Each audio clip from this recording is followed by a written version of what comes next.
You know, the things I don't expect to hear in the big, what is it, the year of our Lord 2020, 2026. Wow, 2020.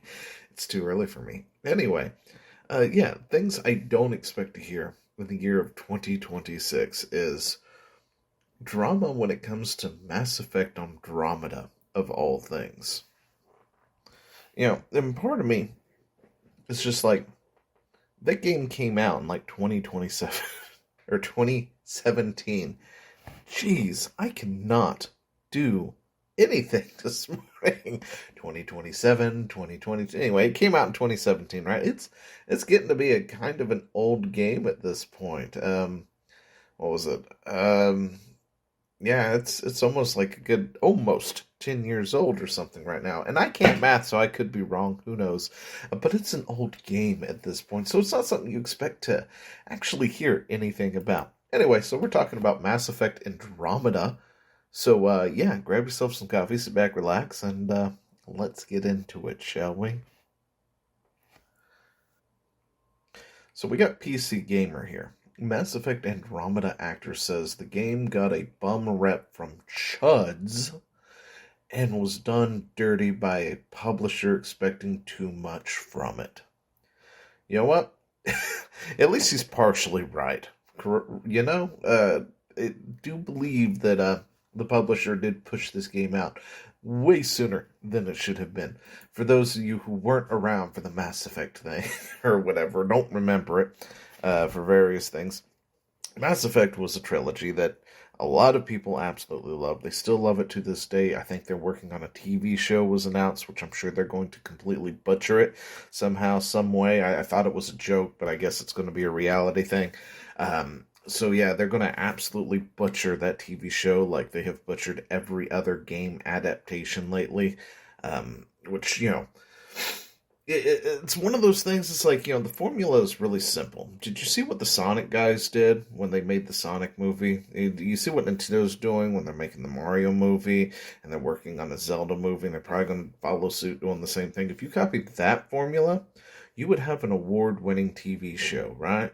You'd have an amazing show that everybody wants to watch. Instead, you get Master Chief trying to sleep around with everybody, taking his helmet off 15 times, and it's just like, that's not the Master Chief we were expecting. That is clearly an imposter, just to gain some money. And they did the same thing with like Lord of the Rings. They're going to do it with Mass Effect. They did it with The Last of Us. I mean, we saw that scene coming anyway. So, that entire train wreck of a show. It's like, no. Once they get to the second season, thing, everybody's going to start not care. Even the normies are going to give up on that show at that point.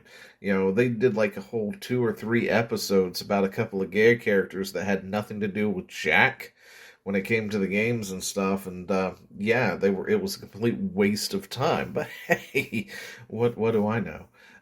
Anyway, so Mass Effect Andromeda, of all things, has come back up into the Discord because why not? Since they are working on that TV show or going to work on it. But yeah, so let's go ahead and take a look at this article from PC Gamer real quick and just have a look at what was said. So I'm assuming this is going to be the writer here, but one of my most universal derided hot takes is that Mass Effect Andromeda was great, actually. Yet we know you all don't play games. That's the only reason you would have enjoyed that hot piece of shit. Like, seriously. No, I mean, the graphics... It looks like Starfield in a way. Like the characters, if you put them side by side, they almost look identical for here and there. Anyway, a lot of criticism leveled against it at the time were valid, and it definitely shouldn't have launched in the buggy state that it did. Yeah, I really love it when they actually acknowledge the criticism was valid. it always makes me happy when they're like, yeah. But it was totally valid. Also, you're the problem. Yeah, I kind of love that. But Andromeda is one of those games where you can almost feel the backlash before it even released. And sure enough, it got mostly middling reviews. Through PCG gave it a healthy 80, though PC Gamer gave it a healthy 80%. I don't know if healthy is the word I would go with, but an absolute savaging from elements of the audience. Yeah, okay. Anyway, but I loved it, and the whole setup of being a space pioneer trying to establish a foothold for humanity in an unknown corner of the cosmos just works for me. And that's great if the game wasn't ass. The game was terrible. It quickly became clear, however, that Andromeda was not going to kick off its own Mass Effect trilogy, or even get its mooted single player DLC before BioWare ended support for the title. So we've got the author of this article who's absolutely glazing Andromeda because apparently he loved it, but I'm going to go with he never even played it. I'm just going to say it. I mean, we know that games journalists don't play games, and every time that we see them play games, it's not exactly pretty. And then when we suggested that they actually show us that they play the games that they're reviewing, there was all that pushback about it, going, well, that's just impossible to do. There's no way we can do that. And it's like, okay, whatever, homie. Sure. You do you, I guess. But we still don't believe you actually played that shit. So, he's going to go ahead and glaze this, game that was absolute trash in 2017, still is absolutely trash. So let's go ahead and see what the quote is real quick down here. I think, like many, the game got a bum rap, said Tylerson. Tylerson, is that really a name? Anyway, it was done dirty by a publisher expecting too much from it. Not being fully cooked, forced out the door too early, forced to use corporate shiny new engine when many of the team didn't know how to work with it, and it was not suited to the storytelling part of the game. Okay, listen, that actually is something that we actually talked about, right? Okay, we didn't, but people talked about at the time. It was definitely undercooked and underbaked. I mean, you take a look at it, and it's like, what the guys, really? And this was part of the whole conversation behind, the MVP, minimum viable product thing coming out, where they were just pushing things out. It's like, it's good enough, and we have the technology, we can patch it after the fact. So it's good, push it out there. It doesn't matter that, 15,000 things are broken on it.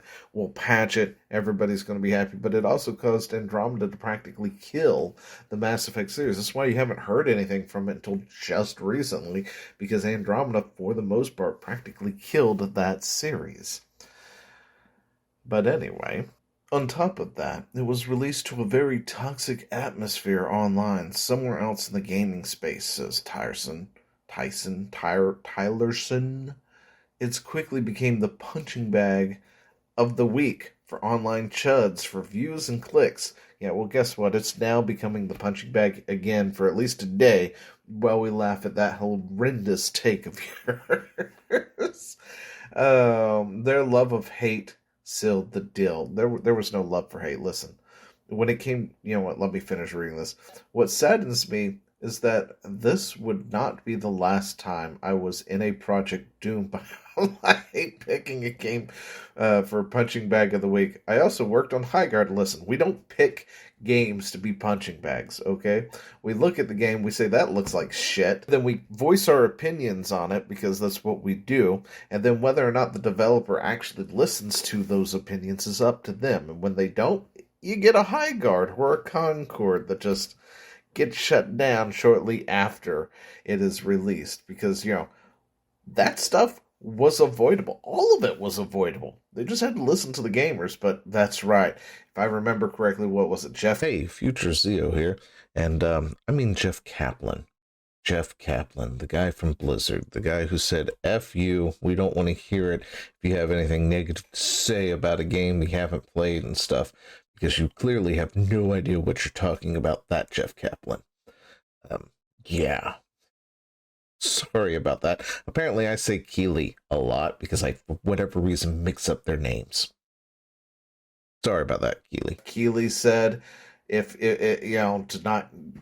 to not listen to them or whatever it was. I forgot. Let me find the clip. Maybe I'll play it. I understand voicing your opinion, But like, if a game comes out and you don't want to play it and you've never played it, shut the fuck up. No one cares.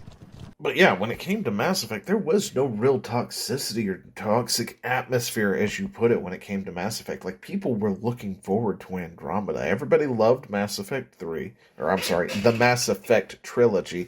They all complained about the third one for another aspect, which I think had something to do with the endings, if I remember correctly. And, story choices just suddenly not mattering anymore, because that was kind of the whole point to Mass Effect, was your choices mattered. Like, that was a big selling point of it when it first started. It was going to be a trilogy.